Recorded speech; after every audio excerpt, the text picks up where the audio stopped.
Good day, everyone. Shrimps on the Barbie, and this is the morning meeting. Thanks for joining. Very happy to have you all here. I already see some hands up, which is fantastic. We want your input. That's what this show's about, two-way. So please, if you're here in the two-way platform, and particularly if you've never raised your hand, let this Friday, January 24th, 2025, be the day you raise your hand and get in on the competition and conversation. Really, I meant conversation, but Freud told me to say competition. Peace, love, and understanding is always the way we operate here. We're so proud of the conversations we've had this first week to maybe play some tiny little part in keeping the country a little more coheted. Ever since I saw Wicked, I'm just into fake words.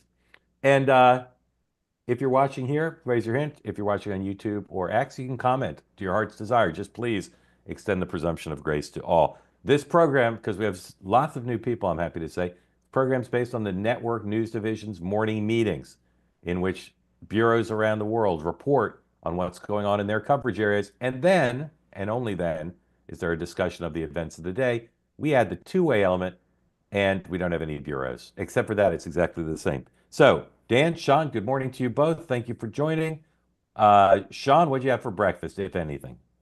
Same thing as every 3 eggs, 2 sausage, same thing every morning. Pork? Pork sausage? I believe that's what is purchased Yeah. for. Dan, have Yeah. you eaten anything so far today? Oh yeah. Yeah, we had some cereal before I exercised and egg white omelet, some multigrain Before you toast. exercise, the cereal, really? I have to eat before I work out. Have to do it. That's just twisted. We're gonna have to do Yep. a whole show on that. Sean, someone asked me today if it's true that Donald Trump never eats breakfast, and I was embarrassed to say I didn't know. Is that true? He doesn't eat breakfast? I can't say that I know that for a fact, but I've actually never seen, I've seen lunch and dinner Yeah, and that's what this snacks. person He said. doesn't have like an egg McMuffin and Diet Coke Yeah. just to fire it I, up. I have to say I haven't spent as much time around as Sean, but I've never seen him eat breakfast either. And No, I I, once I've, I once was I once was staying at Mar-a-Lago and we had breakfast and he didn't eat anything. Hmm. So maybe this is a story we need to look into. Okay. Have one of yeah, the even like bureaus. when we But traveled, I was just thinking yeah, about it. When we traveled, yeah. I don't recall. Have one of the bureaus look into it. All right. Um, President Trump, on his fourth full day, has an interesting day. He's speaking by video to the March for Life. Sean, I could not determine by meeting time. Is that a live video hookup or is it a recorded? Do you know? I'm gonna guess it's live. I can't say Okay. that for certain because they didn't make it clear, Okay. but it's the only second time ever that that's happened. Yeah, I'm not sure when that is because the event's a pretty long event. Anyway, midday he goes to North Carolina to Asheville. He tours the storm damage, accompanied by the new Democratic governor of North Carolina. Then he flies to Los Angeles, doesn't land until about 6 Eastern time. So the events in LA will be after, not just after the East Coast news cycle, but even after the vaunted evening anchor mainstay program, Two Way Tonight. But we may have some live coverage of him landing and maybe the first I will event. We'll tell you, see. we can get into this later. That event, you could write a book on how that event, Correct, the correct. And LA one. we're not gonna write a book, but we're gonna talk Prime about it. time Friday night. Yep. He invited, I don't know if he invited the entire congressional delegation, but he invited Adam Schiff, aka Pencil Neck, aka Shifty Schiff. Adam Schiff turned it down. We can put the tweet up while I'm talking about it. So Adam Schiff got a nice invitation from Donald Trump, and his team said greatly appreciates the president's visit to see the devastation of the fires firsthand. Invitation to accompany him. Regrets he's unable to join the president. Jake Sherman of Punchbowl, the 101st member of the Senate and the 436th member of the House, reports that those expected at a roundtable in Pacific Mark, Palisades. before you move on, Yeah, part of yeah, what would be one of my sub chapters in the book is, yeah. did the president sign off on Schiff, or did Ledger say we're inviting Just the inviting delegation? everybody. Yeah, good I question. just I because gotta say, if go ahead, sorry. I no, mean, I just protocol usually in events like this is you invite the delegation to come, right? Yeah. But I wonder if they told Trump that they'd invited Schiff and then If Schiff turned it, because you'll if find you're out head very soon. if you're head of legislative affairs for Donald Trump and you're sending an invite to Shifty Schiff without his permission, I think you need to rethink the way you're approaching the job. I'm not, we're in the first few days. I know that. Yeah, I'm just saying, yeah. I'm intrigued All right, because was a hold your Just so possibility. you know, the Hold- Hegseth vote is Yeah. tonight. So, I hold mean, yeah. Schiff does That's have why legit reason to be in hold town. hold your horses because we're going to talk about this, but let me run through. According to Jake Sherman, five House Republicans, one, two, three, four, five, six House Republicans, including Young Kim, Darrell Issa, Tom McClintock, plan to attend the roundtable, and two Democrats, George Whitesides and Brad Sherman, two members of the House. So that's super interesting. We'll continue to monitor that. Not here. Also, oh, and then he finishes in LA and he flies to Vegas where he overnights, presumably at his hotel, and he's doing a Saturday rally in Vegas. JD Vance, his first public event where he talks, as far as I know, he will speak in person at the March for Life event. Also speaking, Speaker Johnson, John Thune, Ron DeSantis, many other speakers. Senate Democrats are having an emergency. I don't know if you want emergency might be a provocative, but they're having a hastily scheduled meeting today to talk about strategy at a time when a lot of Democrats are saying, okay, like Trump's up and running, what are we doing? So we'll see what comes out of that. And it was alluded to, Hegseth nomination is supposed to be at 9 o'clock, around 9 o'clock Eastern, final passage. It's still possible, as we speculated yesterday, that Collins Murkowski already knows, and suddenly Tillis and McConnell vote no. I don't get the sense that from Team Hegseth. They may lose one of them, but they don't think they're going to lose them both, and that would require, of course, JD Vance to be around to break the tie. All right, I got one other thing here. I'm having a little By the trouble on way, my screen. I will just say this, Mark. If when I think Pete makes it, I believe there's two aspects of getting sworn in. There's the private, which is officially making it happen, and then there's the public one where you stand in front of JD Vance and get sworn in. I think that this is going to be a very interesting weekend for at the Pentagon and throughout the DoD. How's that? All right, I look forward to Right. whatever that means. Hold on 1 second. Our event coming up February 2nd, week from Sunday. We still have tickets left. We've sold 0 tickets overnight. Kind of bizarre. That's how transparent we are here. We have 1 regular seat left and 8 VIP seats left. So if you want to come to our live in-person human event to take the measure of Sean and Dan in person, see the cuts of their respective jibs, act now. 1 general admission, 8 VIP tickets left. And when they're gone, Dan, They're gone. they're gone. They're gone. So act now. Go to two-way.tv, two-way.tv on any device that can access the internet. Your Palm Pilot, your Sidekick, whatever you got, two-way.tv. Go buy those now. All right. So much to discuss, so little time. No? Flip that. No, had it right. Let's start with Trump and Newsom. These two guys. This is cosmic because the people of Los Angeles need federal help, and Newsom has to figure out how to get a guy who calls him New Scum to give him money. Newsom might run for president, of course, and Trump really wants to set down a beachhead in California. He wants to do what he couldn't do his 3 runs for president, which is substantially accelerate MAGA influence in the Golden State. So they both talked about each other in the run-up to the visit. It's still not clear. Newsom says he wasn't invited to come, but he's going to show up at the airport. Could be awkward if they won't let him in. But here's Donald Trump talking to Sean Hannity about the governor of California. States, by definition, are sanctuary cities. They're aiding and abetting in the law breaking. Okay, they're going to get federal funds. Yeah. We're trying to get rid of them. We're trying to end them, and a lot of the people in those communities don't want them. You know, California is a big example. Would you cut off their money?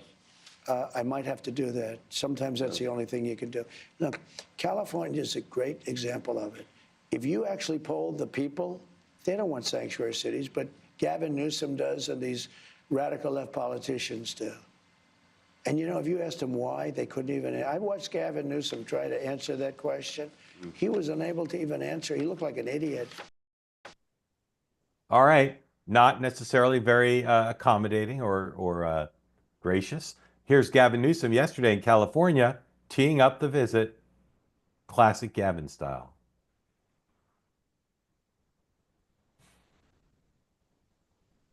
A lot of relationships in the Trump world, a lot of relationships of trust. I communicate with a lot of folks around him folks that have his ear and influence. I don't want. This is a sideshow, a lot of this stuff, but I know it's the show that will probably be the focus of a little bit too much tomorrow.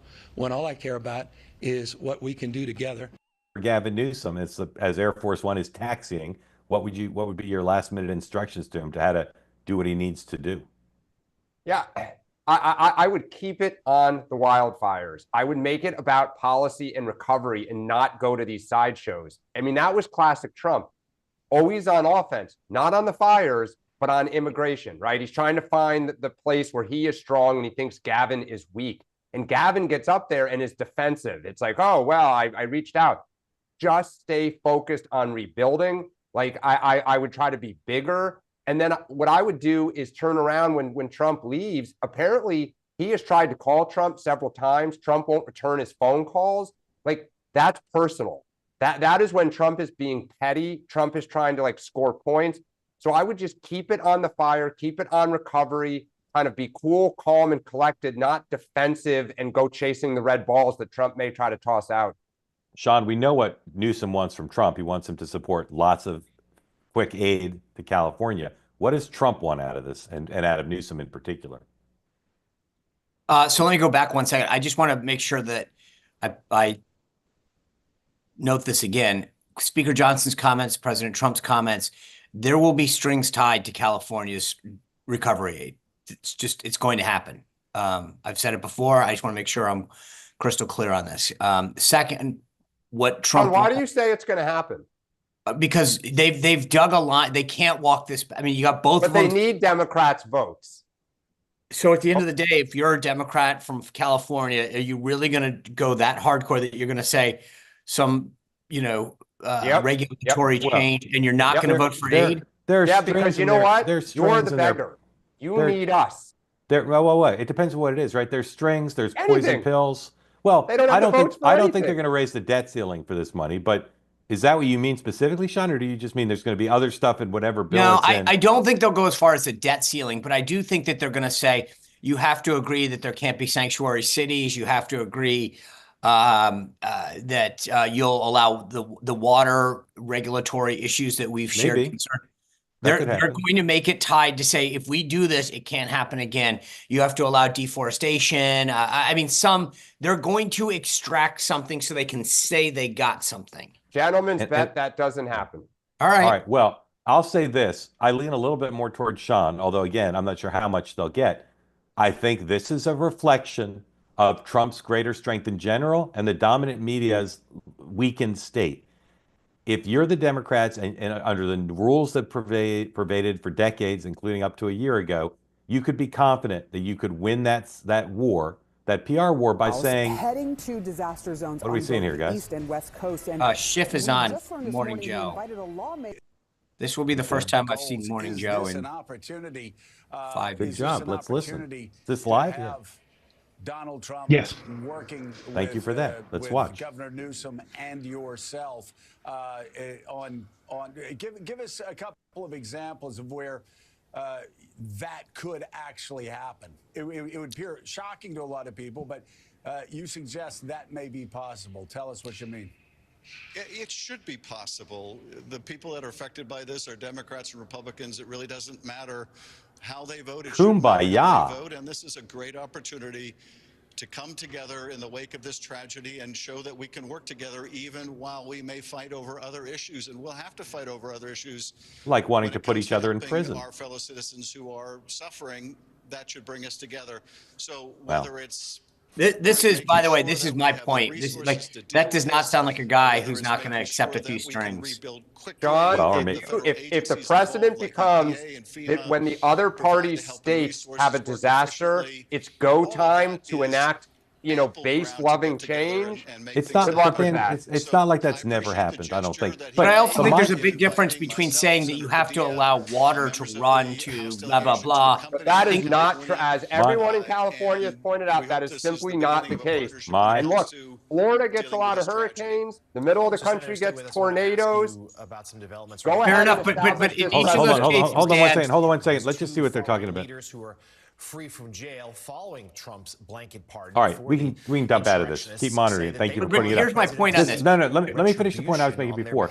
It's harder for Democrats to assume they would win that PR war because the media is not going to side with them or be as powerful. There's going to be pushback. But the other thing is, just quickly, and then right to you. The other thing is, the Democrats are unlucky that Kevin McCarthy is not still Speaker, because if he was still Speaker, they'd put more pressure on to just do a clean amount.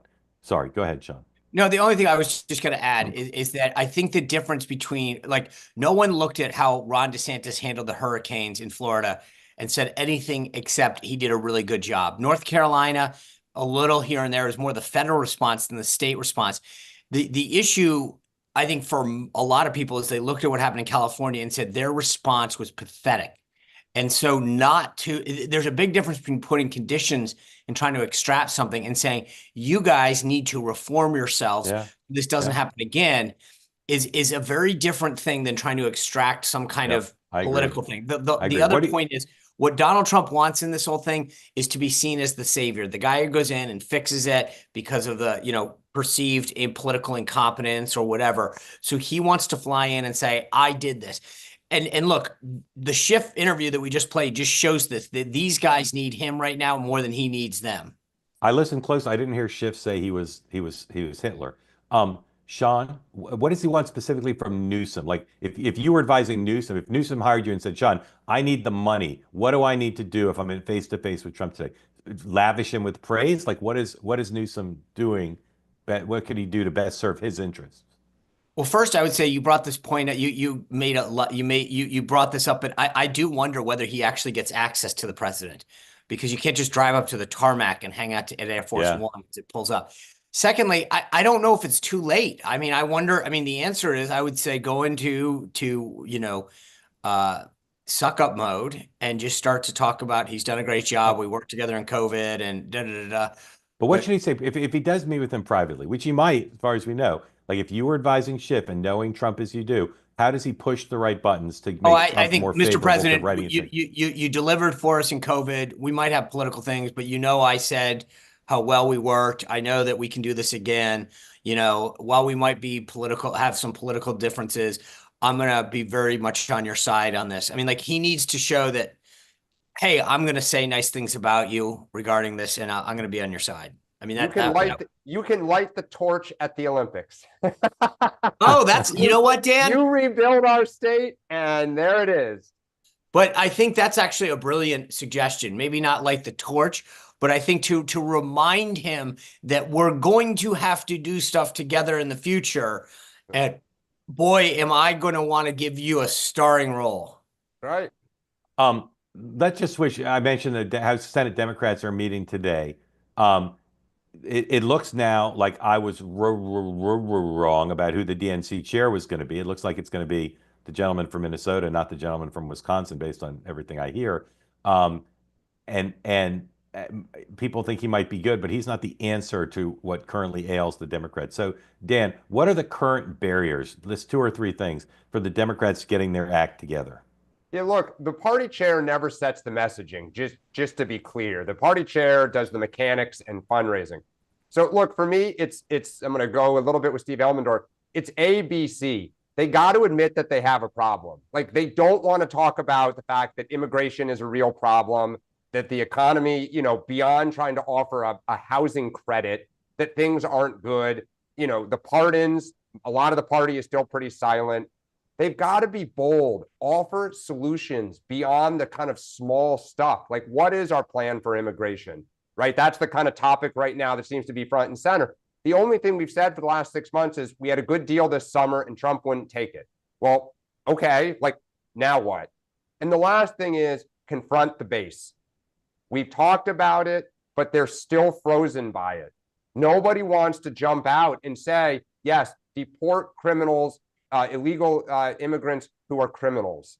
The pardons that Biden did were horrific. Like, the party's got to get back. So you just, again, ABC, like, it would be my advice. Great list. Sean. Well, I think Dan's right on immigration. The funny thing is CNN did this whole segment the other day where who's the gentleman that does the numbers now? tall guy. Anyway, my friend Harry. yes, that's it. Harry So he Higgins. did this thing where he showed where basically the consensus on mass deportations among four national polls, New York Times, et cetera, was anywhere between 54 and the low 60s. That the majority of Americans support mass deportations. And then he said, look at where it was in 2016. It was like 32 or 34%, meaning the country has swung 20 points towards Trump. So you, as a Democratic Party, they might want to think about how do we find something. And I would argue that this is where you take the border security that the president is proposing and talk about, okay, once we get it, they own it, we'll secure the border. How do we get holistically immigration reform? But I think the part of that, though, is like one of the things to do, because we're not going to agree with Trump on everything, is to say, okay, here are the people that should go. We support this. Let's clean the city. Now, he's gone too far. It's inhumane. We're not going to get 20 million people out. We're not going to tear all the people who work in the farm fields out. Like, that's where you create Trump is extreme. We are reasonable down the middle. It's like the John Fetterman area. And that is where there is an opportunity to try, but you have to admit the problems. Right. You have to I also offer think the the economy, solutions, and I mean, you have look, to confront the base. The other thing is you have to figure out the economy piece, because at the end of the day, when people go to the grocery store, if they're seeing eggs, bacon, milk, essentials go through the roof, you have a problem. And so they have to figure that out. And I think trying to figure out some way to find a different path, a holistic path. So agriculture, trade, something that you talk about how we need a new way forward in America. That would be beyond the housing credit. Yeah. So two strands. One is Steve Elmendorf, who was on 2-8 tonight 2 nights ago. Very smart guy, and very much like you, Dan, looking to get the party in a better place. I asked him repeatedly, do you support President Trump's idea to deport people who've come to the country illegally and committed a crime here? And he kept saying, I'm fine with it. Right? He said, I'm fine with it, I think 3 times before I said, are you for it or are you fine with it? Finally, he said he's for it. That is representative of the point of view, which is, are you for it or not? Like, get a package that you're for that's more in line with what the American people want. The other thing is, both Schumer and Jeffries had press conferences yesterday. Have any of you seen a clip from that? I didn't show any clips on 2-8 tonight because they weren't that compelling. But if it's not going to be the DNC chair, and it's not going to be those two guys, if those two guys in the third day of Trump's presidency, they can't break into the conversation by saying things that are leading the party. And that's part of why Schumer's having this meeting today, because there's some Democratic senators who are saying, like, where are we? Like, we're the opposition. Trump is steamrolling over the entire party. We don't have a majority in the Senate, but we got a lot of smart people here, and they're not competing. All right, Trump, obviously we've talked about this. Peggy Noonan this morning, if you haven't read her column, extraordinarily insightful as always. Trump is dominating, and he's stronger and more dominant than he was in the first term for a variety of reasons, in a variety of ways. And there's stuff he hasn't flexed yet. So first, let's talk about Ukraine, where Trump has pleased people for being tough both on Ukraine and on Russia in a very kind of plain-spoken way. Please play that clip. This is him with Sean Hannity. People, they're great people. I don't want to do that, but we got to get this war ended. And if they don't make a settlement like fast, and Zelensky, I will say this, he wants to settle now. He's had enough. He shouldn't have allowed this to happen either. No. You know, if he's no angel, he shouldn't have allowed this war to happen. First of all, he's fighting a much bigger entity, okay? Much bigger. When he was, talking so brave and so. Now, 2 things happened. They were brave, but we gave them billions of dollars. The United States spent $200 billion more than Europe. Why did we spend more? You know why? Because Biden never asked Europe to spend more. So that's one area where, again, he's not flexed yet. People are mocking him for saying he'd end it in one day, but he's on it, and there's a real possibility he starts to have conversations with these folks and moves things. Same with Middle East. Immigration. There was a notion that there'd be raids on day one. Apparently there were some yesterday, and now they're beginning flights. Please put up 106. Caroline Leavitt, White House press secretary, confirming what people are seeing on the ground and in the air around the country, that the deportation flights have begun. President Trump is sending a strong and clear message to the entire world. If you illegally enter the United States of America, you will face severe consequences. To your point, Dan, the problem, I think, with the posture you had, which is to say we embrace these things, but some of these things are too far. He's never going to deport 20 million people. Yep. He's just not going to. It's not in his interest to. It would destroy the economy. It's too expensive, etc. So getting a bead on what he's actually doing. Did Democrats, there'll probably be some images of these flights that might see a kid crying or something else. But should Democrats be criticizing deportation flights of criminals or not? No, the party should say that we should cheerlead that. Again, we should not defend illegal immigrants who are criminals. And because it's the common sense revolution, right? Like that is common sense.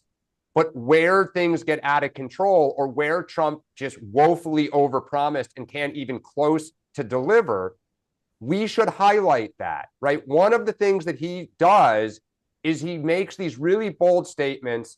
He does 30% of it, declares victory as if, like, I did everything. And that is where there are openings where he falls short, or he just can't outright deliver. But again, on something like that, we should applaud it. Yeah, the problem, what I love about these roundups and deportations more than anything is that for 4 years we were told the border is secure, Republicans are gaslighting you, there is no problem. And now suddenly within 24, 48 hours, we're rounding up criminals and sending them home. And so to me, it's the greatest illustration that we were lied to. We were told this wasn't a problem, that there were no criminals. In fact, the Democratic position not only was that the border was secure, but this is not a problem. We all support getting rid of criminals. Well, for 4 years, you didn't do anything on criminals, and Trump has exemplified and now shown that there was really a problem. So to your point, Dan, whether it's 50 criminals or 500, the bottom line is you're now seeing imagery, which right, it's about that, which is there is this roundup that we're now seeing of people, ICE detaining people who have criminal records and are getting sent out. And that to me makes people go, see, he was right. There is a problem. Well, that's it. A is admit the problem. But I go back to 2009. All those House Republicans who deficit spent up the wazoo for 8 years in the Bush administration, found religion with the Tea Party in the spring of 2009, and were suddenly fiscal hawks. Everything, it's time to crack down. And to your point, Sean, it was a 180-degree turn in 4 months. Now, what they did was they went out and recruited candidates to run in races that were fresh voices to say, I wasn't a part of that, but this is what we're for. It is awkward, but you have to admit the problem and then go forward. Yeah. Okay. Paul, Donald Trump just lifted off in Marine One for Andrews, and he spoke to the press, apparently, according to the White House pool, before he got on the helicopter. If you find that, please let us know. Thank you. All right. Last question, and then we're going to take your question. So please, if you want to get in the conversation, please raise your hand if you haven't already. Plenty of hands up. But hold on, Mark. I'm reading the pool. David Smith is our pool reporter today from The Guardian, and his only pool report says Marine One lifted off from the South Lawn. No, he answered questions, and one of the questions he answered was about it's an earlier poll report you're glossing over. He spoke about Murkowski and Collins, and contrary to what he said in a previous interaction, he said he was surprised at their votes, which he hadn't said previously. I'm sorry. I'm going back. You guys think McConnell is a yay or nay on Hegseth?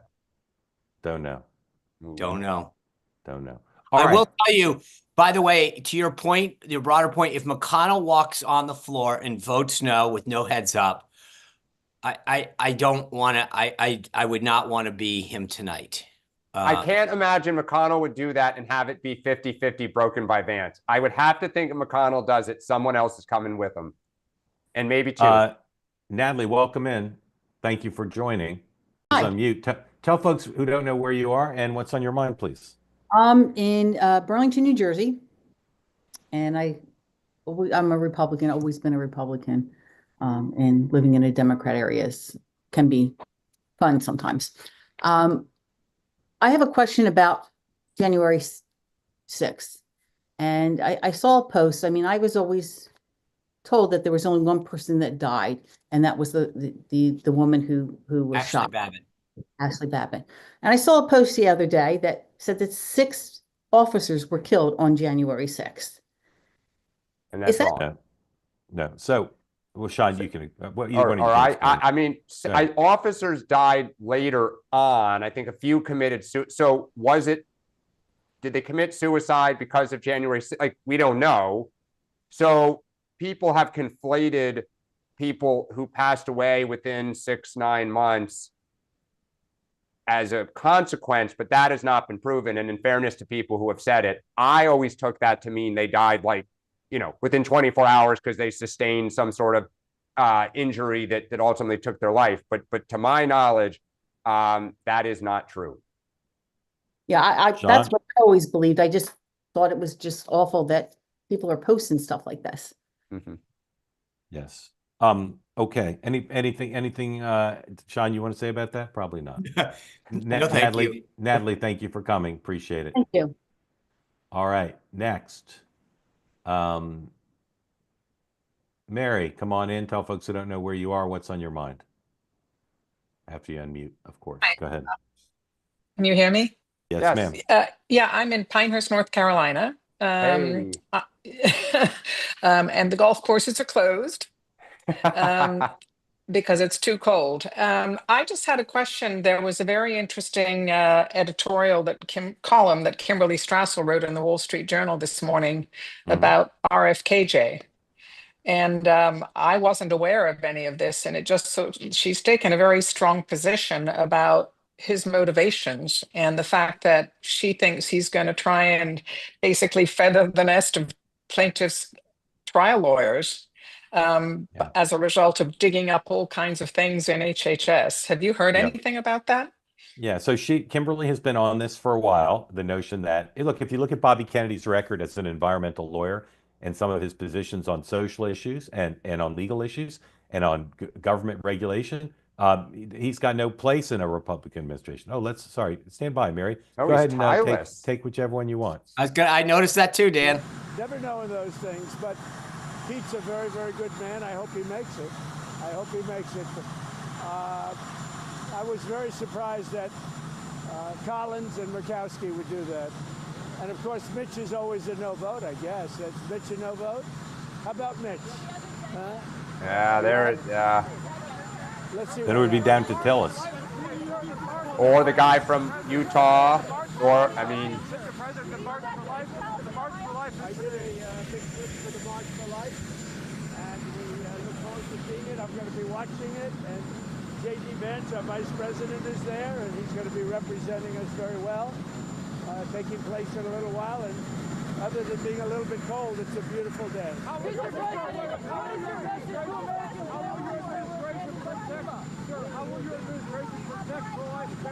We're all for it. In fact, as you know, I just signed a pardon, and in the pardon we released 23 people that were unjustly put in, having to do with pro-life.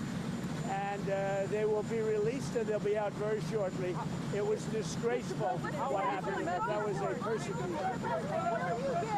Will you give Italy a break on terrorists? Well, I like her very much. Let's see what happens. Have a good time. All right, So Mary, we'll get to your question in a second. Mary or Sean, thoughts on that? Any of that? Two things that stood out. Dan touched on one. I rarely see the president head off to an official thing, Tyler. It's just a more casual look, which goes to an overall thing that I've seen all week. There's a level of comfortability that he has exhibited in the last week that he, because it's not new to him anymore. The second is I've never seen Mrs. Trump like that. That was her. Was that her or Carolyn Levitt? No. It could have been Margaret. Melania. That was Melania. Yeah, Melania. Yeah. And she never generally did, she would go to the helicopter or whatever, not. So and also, just the idea that she's participating this early, she's been front and center. She's been front and center now for about 10 days, much more than she was in the first term and much more in this campaign and much more than I think any of us expected. But I think that there's an overall level of comfort.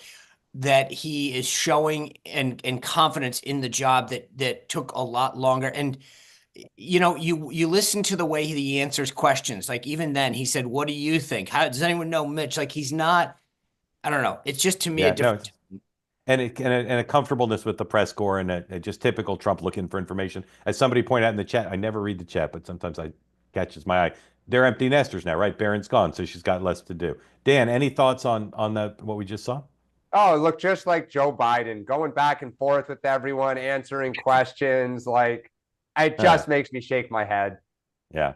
All right. So back to your question. As I said, there's lots about Bobby Kennedy's resume. You'd say he couldn't be in a Republican administration. And basically what they're doing is they're putting a bunch of people over there who will help set policy. The White House will make sure he doesn't get completely out of line.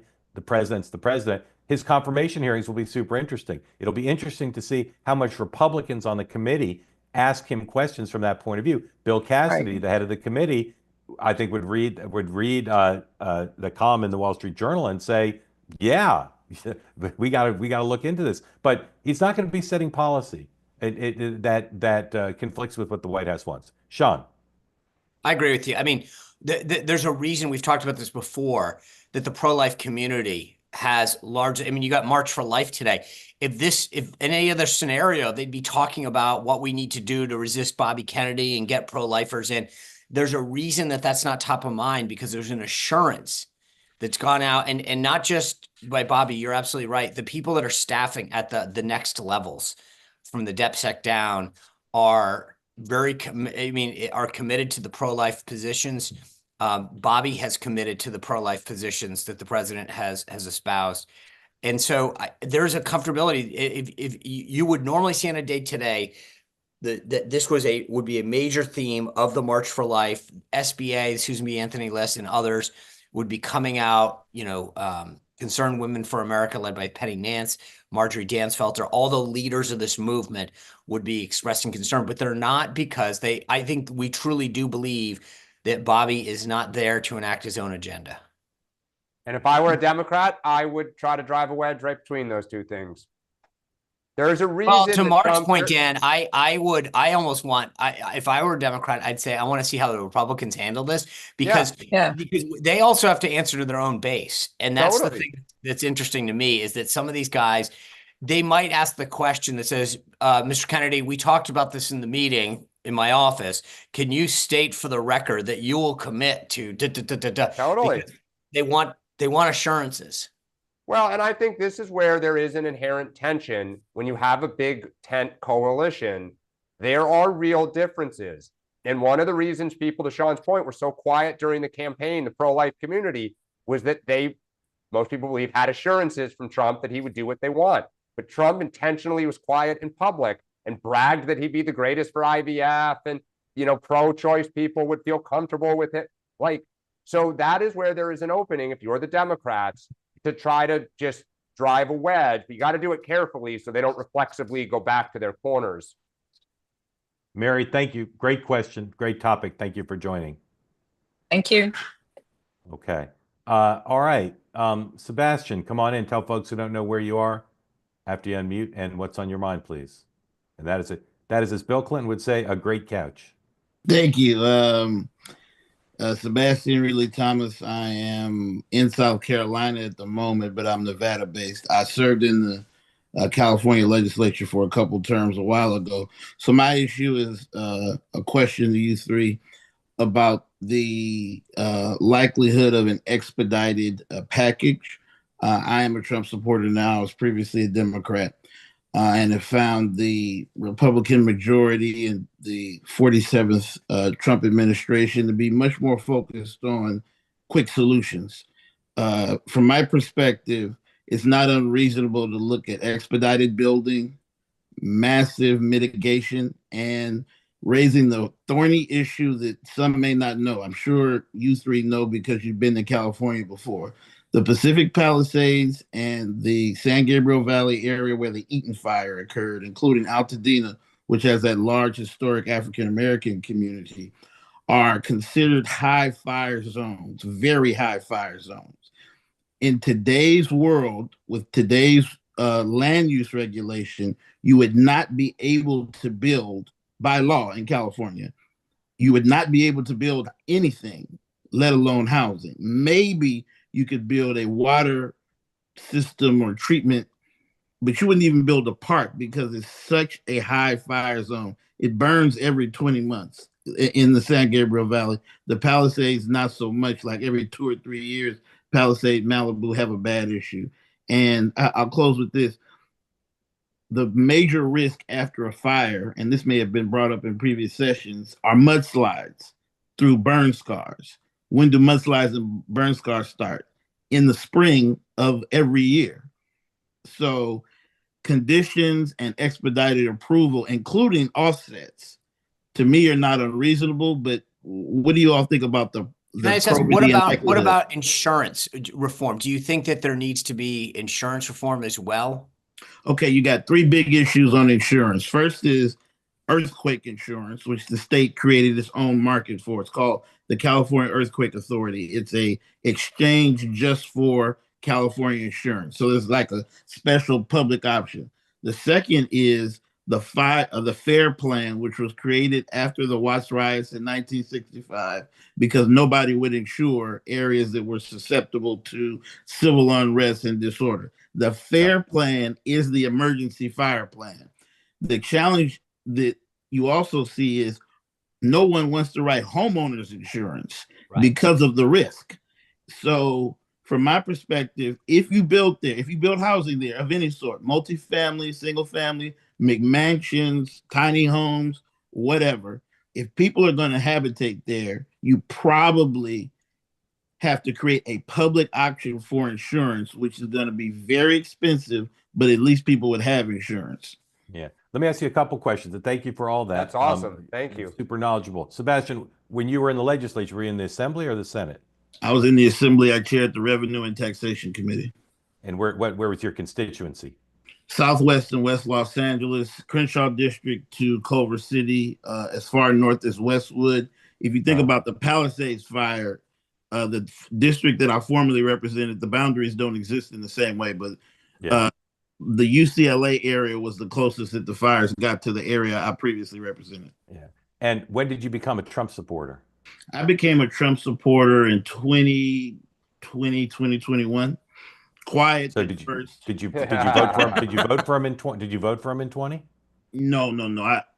There was a series of events that happened immediately after the election that alarmed me, and the Trump team was more helpful. These are some law enforcement issues with illegal immigrants that were killing African Americans in South LA.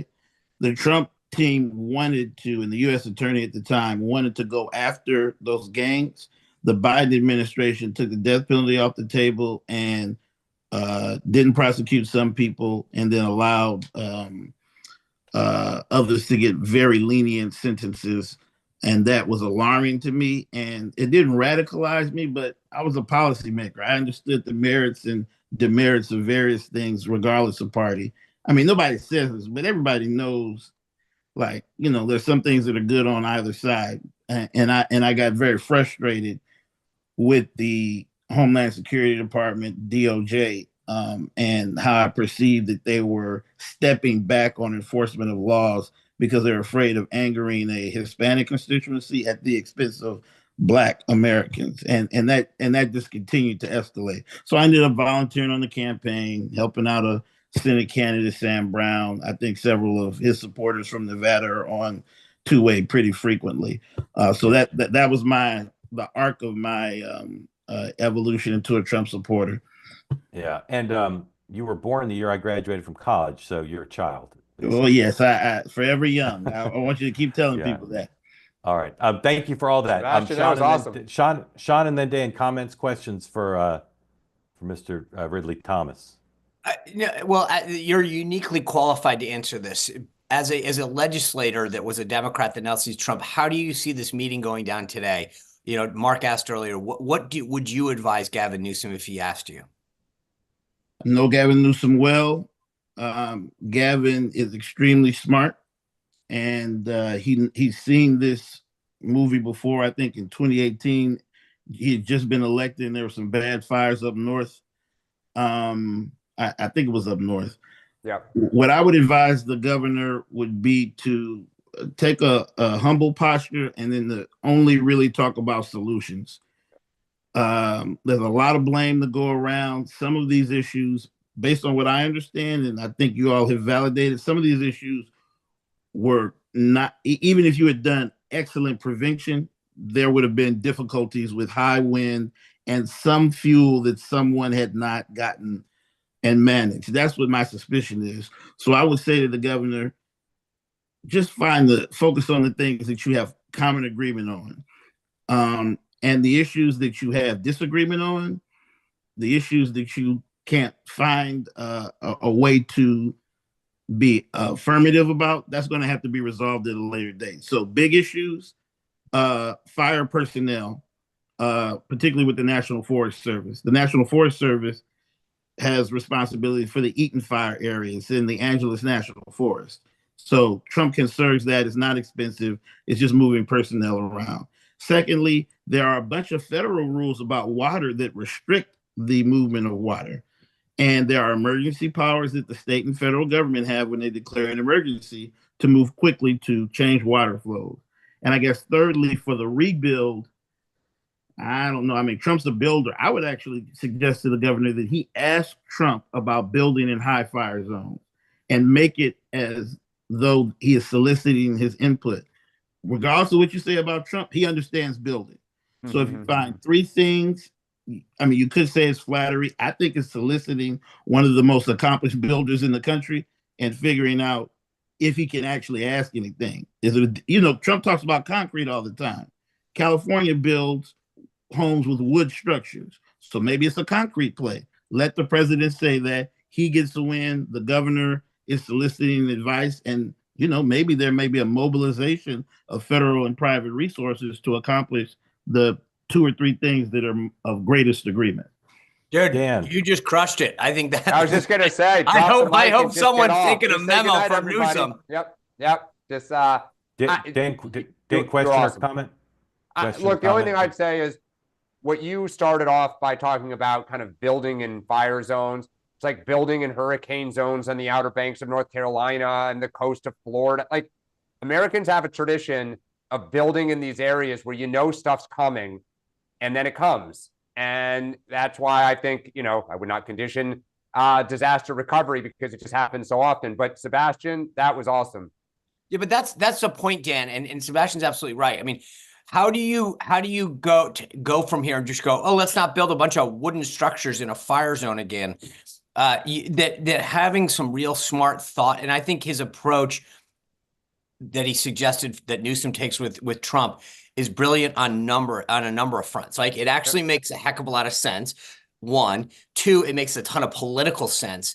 And so I think that's the kind of, there's the reality and what needs to happen. And then there's the political sense. And I think Sebastian put his finger on all of them.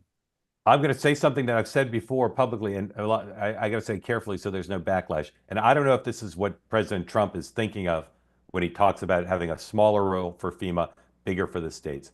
You choose to live in a place that floods all the time or gets hurricanes or gets fires, you're making that choice eyes wide open. Why should the federal government, the federal taxpayer, play some massive role in bailing you out? If you choose to live in a safer place, you don't get that benefit. It seems to me. Yeah, the only thing I would say, I agree. Except when Mar-a-Lago gets hit by a hurricane, what are we going to say? Like, all of Southeast Florida. The federal government has some massive capacities that a state's not going to have, for sure. So there's going to be a federal role. But this notion that these people are entitled to get all this free money from me and other taxpayers when they go in to choose to live there, I don't get it. It seems unfair to people who live in safer places. I totally agree, but New Orleans shouldn't be built, right? I mean, you just go around the country and there are so many obvious... But let the state of Louisiana build up a fund to pay back people if they want to do it. I'm with you on this. The only thing I would say about California that I think sucks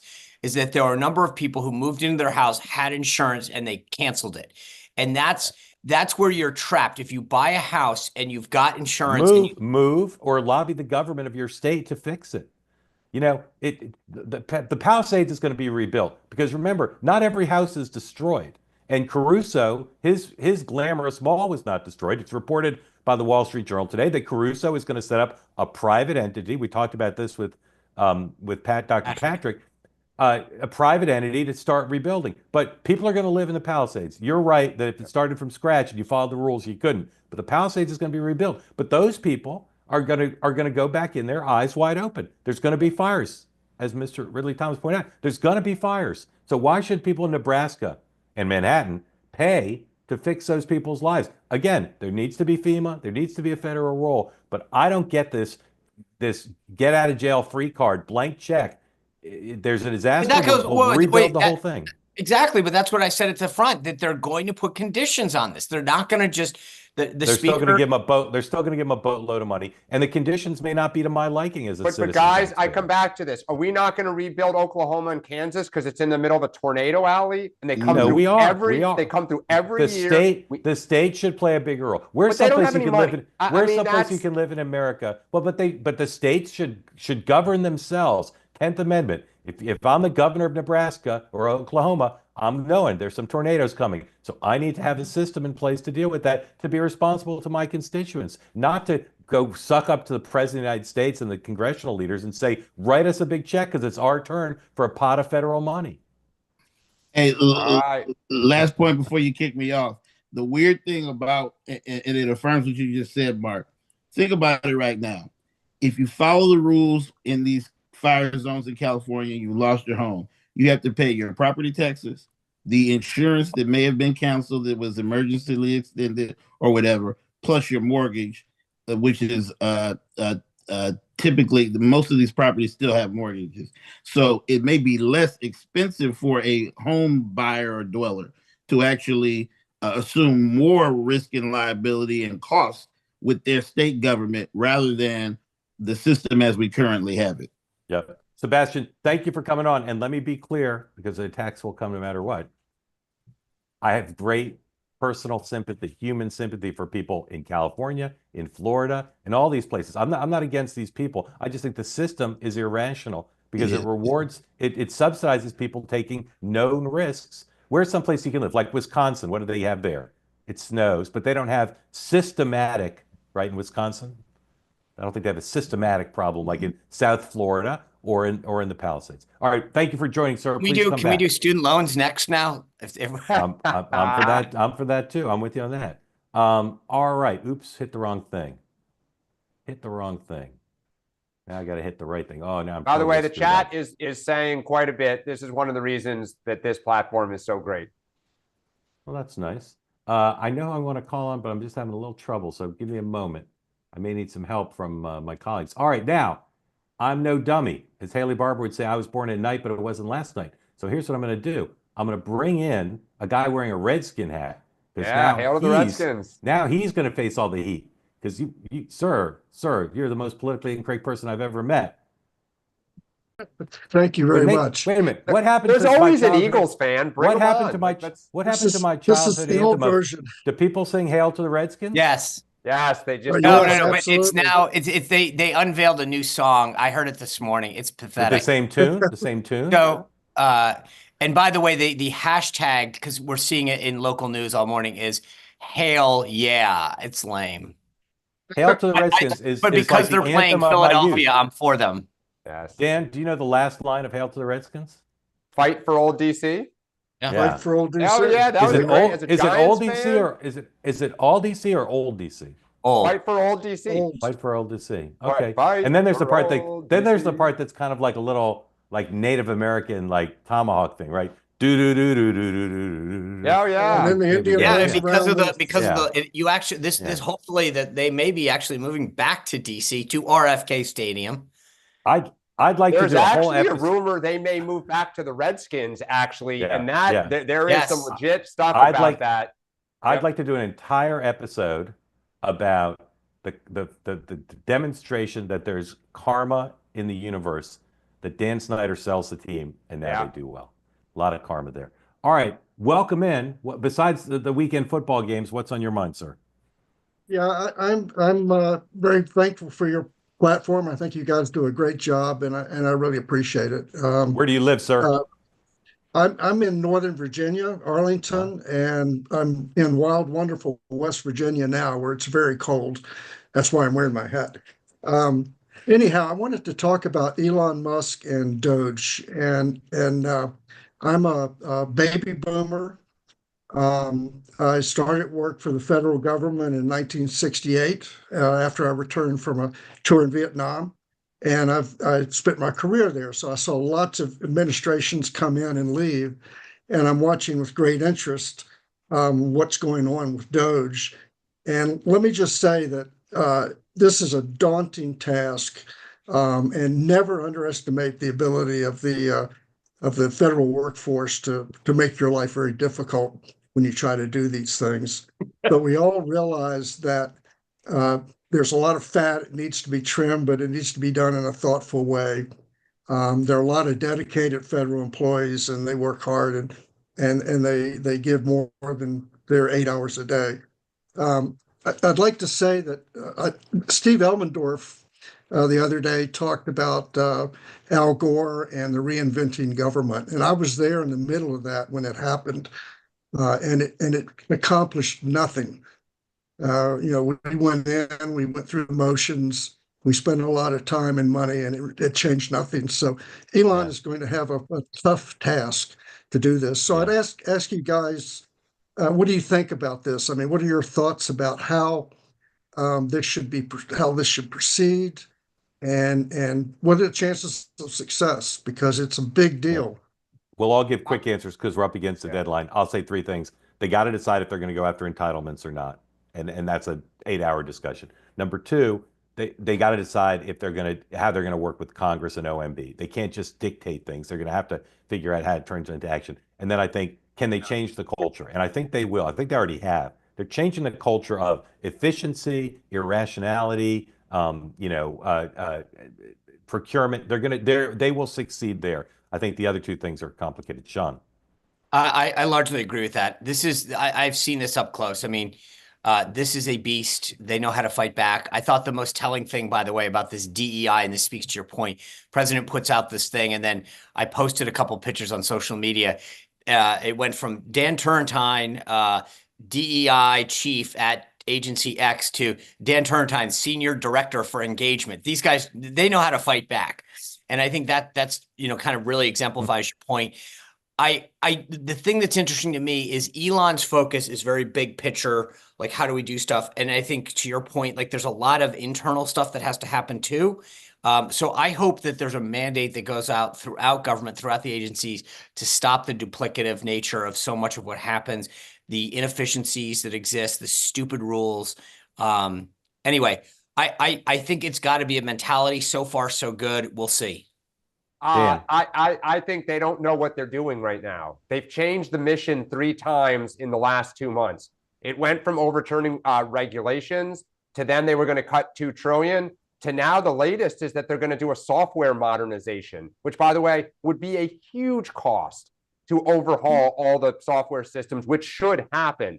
So I think he doesn't know what he's doing. He doesn't understand Washington, and the rubber's about to meet the road. And I think this thing, it'll do some good, but it won't even scratch the surface of what they're bragging about. John Bailey. They need to reform. Yeah. They need to reform the Civil Service Act and get the whole civil service system. They're going to try. One point, by the way, I think the interesting thing to me about Doge is that everyone focuses on Elon Musk and where he's sitting and how many badges he has and whatever. The real person to watch is Russ Vought. Russ Vought is the director of OMB. He knows, he was there for the first term. He is committed to this. Go read his chapter in Project 2025. This guy comes in with a real mission. He understands. But Sean, that was not a real document. It doesn't mean anything to the Trump administration, and no one should pay any attention to it. We don't have time for sarcasm. We don't have time. Hail to the Redskins. The deadline. Yes, Sean's right about OMB, and the lawyer for Doge quit. So by the way, we don't have time to go into that. That is a whole. I know. It's a whole separate thing. I agree. He's been hit an interesting trajectory. John Bailey, as John Kerry would say regarding your football game this weekend, bon chance. Thank you, everybody. Hope against hope. Yeah. Thank you, everybody, for joining. I will be back at 6 o'clock Eastern time tonight to close out the week with a big extravaganza. We'll have coverage of President Trump's day and everything else that's gone on and what's going on with Hegseth and some great guests that I'm not prepared to announce at this time. Remember, if you want to get tickets for our event, they may already be sold out, but last chance, go on twoway.tv and buy yourself some tickets. And the three of us will be back Monday morning, 9 Eastern time, with plenty of football to discuss as well as whatevs. Have a good day, everybody.